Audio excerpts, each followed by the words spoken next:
ઉત્તરાયણના પર્વ દરમિયાન સુરતમાં પતંગની કાતિલ માંજાના કારણે અબોલ પક્ષીઓ મોટા પ્રમાણમાં અજાગ્રસ્ત થયા છે. કરુણા અભિયાન અંતર્ગત શહેરની અલગ અલગ સેવાભાવી સંસ્થાઓ દ્વારા અત્યાર સુધીમાં 825 અબોલ પક્ષીઓનું રેસ્ક્યુ કરવામાં આવ્યું છે, જ્યારે 95 અબોલ પક્ષીઓએ જીવ ગુમાવ્યો હોવાની માહિતી સામે આવી છે.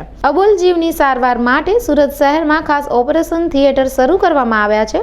સુરતની પ્રેમાળ જીવદયા સંસ્થા દ્વારા 180 અબોલ જીવોનું રેસ્ક્યુ કરવામાં આવ્યું છે, જેમાં બગલા, કાગડા તેમજ કબૂતરોનો સમાવેશ થાય છે.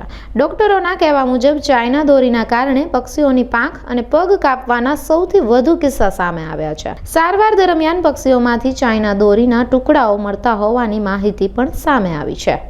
મારું નામ છે સંજય જાની.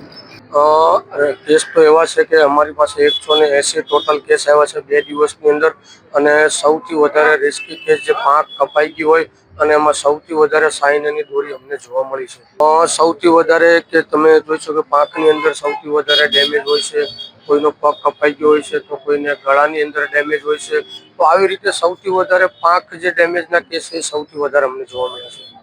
લોકોને અપીલ એવી કરું છું કે આપ જે અત્યારે પતંગ તમારા માટે સકાવી રહ્યા છો, પણ એ એક રિયલ માટે દુઃખદની વાત છે કે જ્યાં પક્ષીઓને ખૂબ જ ઈજા કરે છે.